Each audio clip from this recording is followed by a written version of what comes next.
Film अभिनेत्री जानवी कपूर ने doctor Ambedkar को लेकर दिया ऐसा बयान जो सोशल मीडिया पर हो रहा है जमकर वायरल। मनुवादी भी सुनकर हो जाएंगे दंग। जी हाँ दोस्तों, आपने बिल्कुल सही सुना। मैं हूं पराग महेंद्र, आप देख रहे हैं नेशनल चौपाल। विश्व रत्न डॉक्टर बाबा साहब अंबेडकर, जिनके माध्यम से तमाम किताबें लिखी गई, जिस किताबों को आज भी अगर पढ़ा जाए तो देश की चलने वाली वास्तविक स्थिति को आप समझ पाएंगे और उसके हल को भी आसानी से ढूंढ पाएंगे। और इसी मुताबिक जानवी कपूर ने एक इंटरव्यू के दौरान डॉक्टर अंबेडकर को लेकर जो कहा, जो इस वक्त सोशल मीडिया पर क्यों वायरल हो रहा है, ऐसा क्या कुछ जानवी कपूर उन्होंने बाबा साहब को लेकर कहा, सबसे पहले वो आपके साथ रूबरू करते, उसके बाद पूरे के पूरे मसले पर आगे चर्चा करेंगे। मैं समाज का हिस्सा हूँ, मैं एक हिंदू हूँ, मैं मेरे कल्चर और मेरे समाज के बारे में इतना कम जानती हूँ। मैं अंबेडकर रोड पे रहती हूँ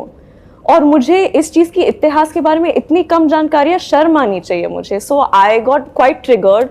and I read Annihilation of Caste and I watched a couple of videos and I think it's a never ending process and I would encourage all of you all to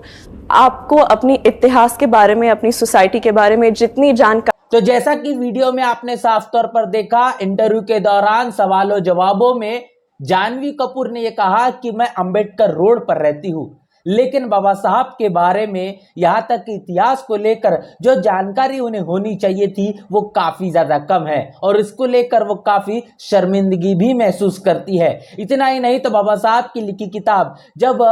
annihilation of cast, जिसे जाति का बीजनाश कहा जाता है, इसे पढ़ने के बाद उन्हें सोचने समझने की तमाम तरीके का जो नजरिया है वो उनका बदल पाया है। देश के अंदर चलने वाली तमाम जो गतिविधियां है, जो बड़े संख्या में रहने वाला दलित आदिवासियों पिछड़ा है, जो 90% आबादी रखने वाला बहुजन समाज है, इसके बीच जिस तरीके से बड़े पैमाने पर जातिवाद, छुआछूत और अनेकों तरीके की चीजें, अन्य अत्याचार वाली जो आमतौर पर घटना है देखने को मिलती है, इसके पीछे की वजह क्या है, आखिर ऐसा क्यों हो पा रहा है, जातिवाद और तमाम तरीके से ये भेदभाव देश के अंदर कैसे काम करता है, इन चीजों को जानवी कपूर ने काफी गंभीरता से एनिहिलेशन ऑफ कास्ट इसको पढ़ने के बाद में समझा और उन्होंने इस बात को भी गंभीरता से समझकर तमाम लोगों से गुजारिश की है कि आप भी इस इतिहास को जाने, समझे, परखे और उसी मुताबिक इस सोच को, मतलब कि मनुवादी जातिवादी सोच को बदलने के लिए हमेशा से ही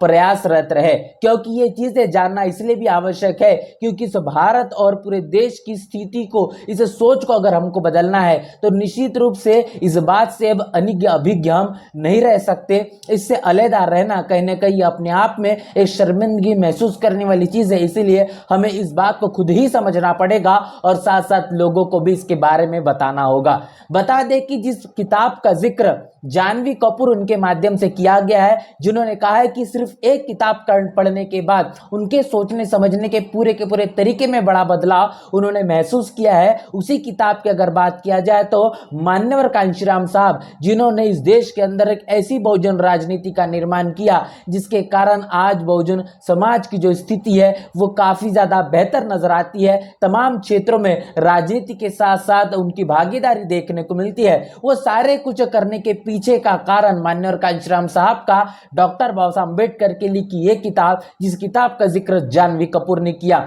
जिसे जाति का बीजनाश, एनिहिलेशन ऑफ कास्ट कहा जाता है, जिस किताब को मान्यवर कांशीराम साहब ने एक रात में तकरीबन कई मर्तबा पढ़ा और उसके साथ साथ उन्होंने अपने जीवन का एक उद्देश्य बनाया। जिन्होंने ये कहा कि मैंने अब तक अपने जीवन का कोई उद्देश्य निर्धारित नहीं किया था, लेकिन बाबा साहब की लिखी इस किताब जाति का बीजनाश पढ़ने के बाद मैंने अपनी जिंदगी का एक ऐसा उद्देश्य बना दिया कि अपने आखिरी सांस तक, अपने जीवन के आखिरी क्षण तक मैं बाबा साहब के अधूरे सपने को पूरा करने के लिए अपनी पूरी जिंदगी लगा दूंगा। इस किताब को पढ़ने के बाद मान्यवर कांशीराम साहब ने कई संकल्प किए, जहां पर मान्यवर कांशीराम साहब ने कहा कि मैं किसी भी तरीके से अपनी धन संपत्ति नहीं